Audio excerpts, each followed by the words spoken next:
ओम मंगलम भगवान विष्णु मंगलम गरुणध्वजाः मंगलम पुंडरीकाक्षाय मंगलाय तनोहरि। बोलिए विष्णु भगवान की जय। कृष्णाय वासुदेवाय हरे परमात्मने प्रणतः क्लेशनाशाय गोविंदाय नमो नमः। कृष्णाय वासुदेवाय हरे परमात्मने प्रणतः क्लेशनाशाय गोविंदाय नमो नमः। कृष्णाय वासुदेवाय हरे परमात्मने प्रणतः क्लेशनाशाय गोविंदाय नमो नमः। ज्येष्ठ मास शुक्ल पक्ष की निर्जला एकादशी का महात्म्य। युधिष्ठिर ने कहा, जनार्दन, अपरा का सारा महत्व मैंने सुन लिया। अब ज्येष्ठ के शुक्ल पक्ष में जो एकादशी हो उसका वर्णन कीजिए। भगवान श्री कृष्ण बोले, राजन, इसका वर्णन परम धर्मात्मा सत्यवती नंदन व्यास जी करेंगे, क्योंकि ये संपूर्ण शास्त्रों के तत्वज्ञ और वेद वेदांगों के पारंगत विद्वान हैं। तब वेद व्यास जी कहने लगे, दोनों ही पक्षों की एकादशियों का महत्व अलग अलग है। एकादशियों को भोजन ना करें, द्वादशी को स्नान आदि से पवित्र हो, फूलों से भगवान केशव की पूजा करके नित्य कर्म समाप्त होने से पहले ब्राह्मणों को भोजन देकर अंत में स्वयं भोजन करें। राजन, जनना शौच और मरना शौच में भी एकादशी को भोजन नहीं करना चाहिए। यह सुनकर भीमसेन बोले, परम बुद्धिमान पितामह, मेरी उत्तम बात सुनिए। राजा युधिष्ठिर, माता कुंती, द्रौपदी, अर्जुन, नकुल और सहदेव ये एकादशी को कभी भोजन नहीं करते तथा मुझसे भी हमेशा यही कहते हैं कि भीमसेन, तुम भी एकादशी को खाया ना करो। किंतु मैं इन लोगों से यही कह देता हूँ कि मुझसे भूख नहीं सहन होती। भीमसेन की बात सुनकर व्यास जी ने कहा, यदि तुम्हें स्वर्गलोक की प्राप्ति अभीष्ट है और नरक को दूषित समझते हो तो दोनों पक्षों की एकादशियों को भोजन न करना। भीमसेन बोले, महान बुद्धिमान पितामह, मैं आपके सामने सच्ची बात कहता हूँ। एक बार भोजन करके भी मुझसे व्रत नहीं किया जा सकता, फिर उपवास करके तो मैं कैसे ही रह सकता हूँ।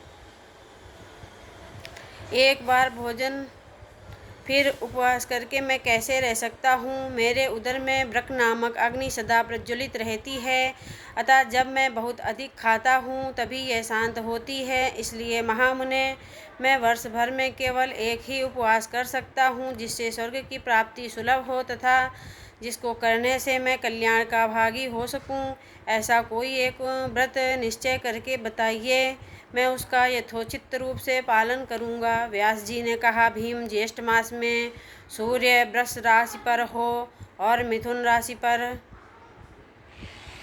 शुक्ल पक्ष में जो एकादशी हो उसका यत्नपूर्वक निर्जल व्रत करो। केवल कुल्ला या आचमन करने के लिए ही जल को मुख में डाल सकते हो, उसको छोड़कर और किसी प्रकार का जल विद्वान पुरुष मुख में न डालें, अन्यथा व्रत भंग हो जाता है। एकादशी को सूर्योदय से लेकर दूसरे दिन सूर्योदय तक मनुष्य जल का त्याग करे तो यह व्रत पूर्ण होता है। तदंतर द्वादशी को निर्मल प्रभात काल में स्नान करके ब्राह्मणों को विधिपूर्वक जल और सुवर्ण का दान करे। इस प्रकार सब कार्य पूरा करके जितेंद्रिय पुरुष ब्राह्मणों के साथ भोजन करे। वर्ष भर में जितनी एकादशियां होती हैं उन सब का फल निर्जला एकादशी के सेवन से मनुष्य प्राप्त कर लेता है, इसमें तनिक भी संदेह नहीं है। शंख, चक्र और गदा धारण करने वाले भगवान केशव ने मुझसे कहा था कि यदि मानव सबको छोड़कर एकमात्र मेरी शरण में आ जाए और एकादशी को निराहार रहे तो वह सब पापों से छूट जाता है। एकादशी व्रत करने वाले पुरुष के पास विशालकाय, विकराल आकृति वाले और काले रंग वाले दंड पासधारी भयंकर यमदूत नहीं आते। अंतकाल में पीताम्बरधारी, सौम्य स्वभाव वाले, हाथ में सुदर्शन धारण करने वाले और मन के समान वेगशाली विष्णुदूत आकर इस वैष्णव पुरुष को भगवान विष्णु के धाम में ले जाते हैं।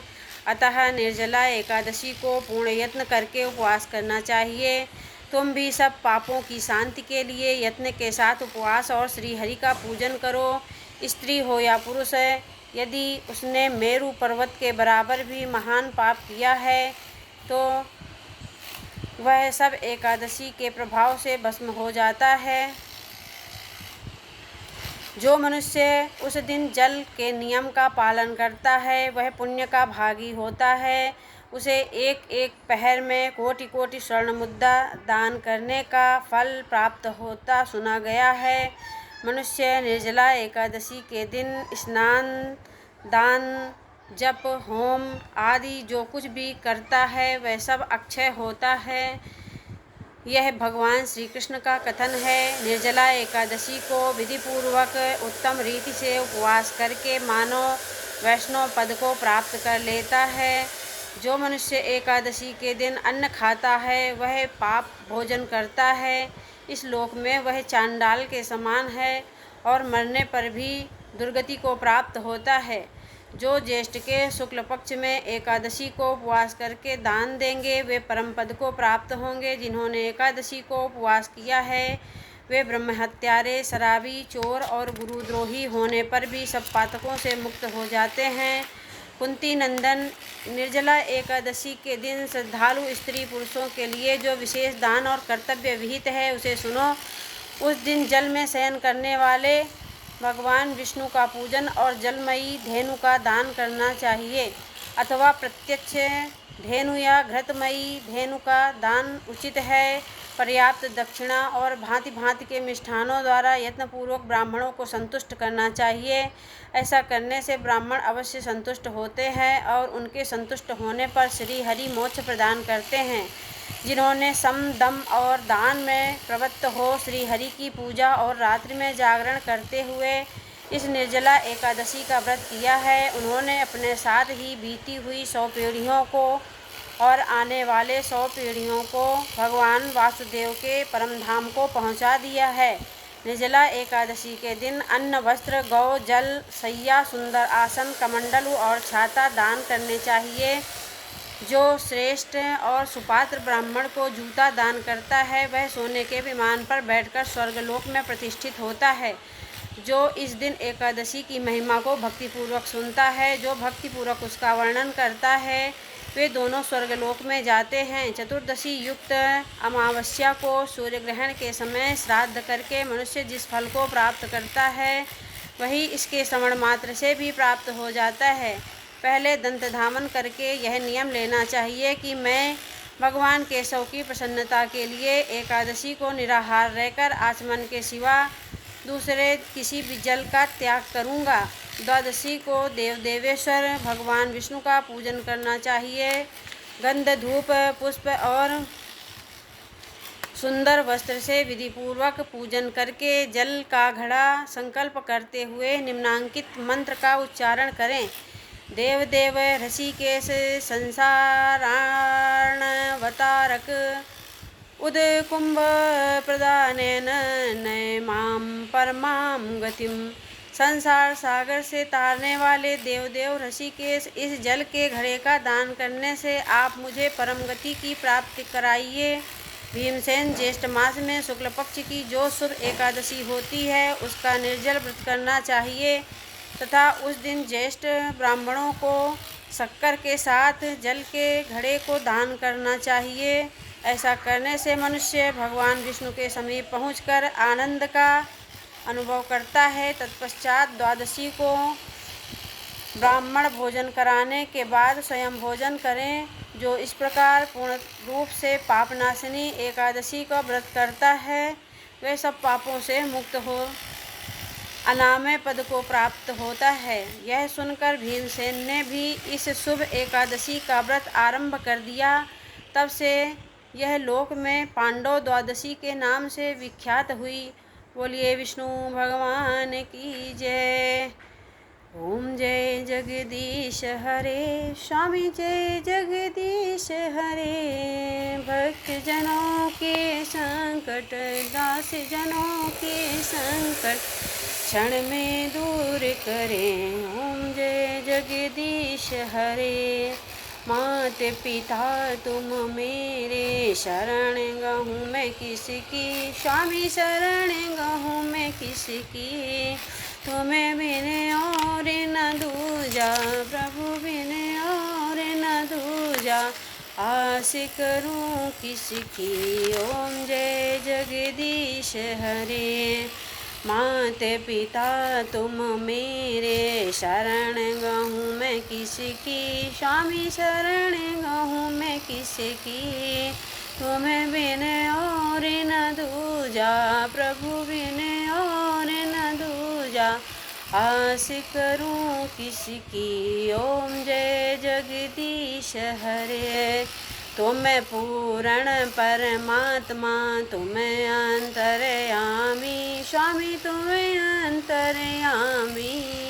पार ब्रह्म परमेश्वर, जगत पिता जगदीश्वर, तुम सबके स्वामी। ओम जय जगदीश हरे।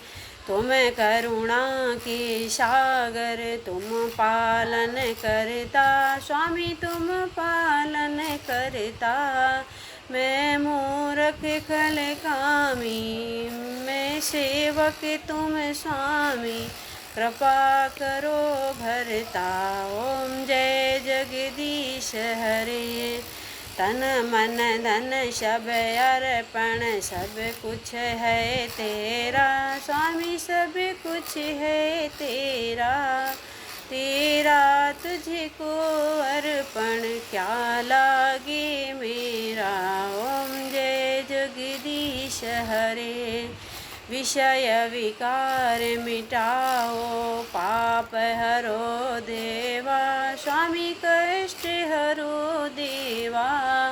श्रद्धा भक्ति बढ़ाओ, श्रद्धा प्रेम बढ़ाओ, संतन की सेवा।